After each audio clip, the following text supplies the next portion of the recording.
Hi everyone, in front of me I've got HOTWAV Pad 8 and let me share with you how to activate automatic system updates on this device. So let's start with opening the settings. In this left section we have to scroll down to the very bottom to find About Tablet. Now let's localize the build number, which is right here, and start to keep tapping on it until you'll see that you're in the developer mode. If you want to learn more about the developer options, I highly recommend to check our tutorial about it.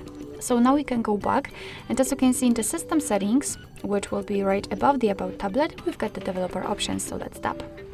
Here, let's scroll down a little bit to find automatic system updates and simply tap on this switcher.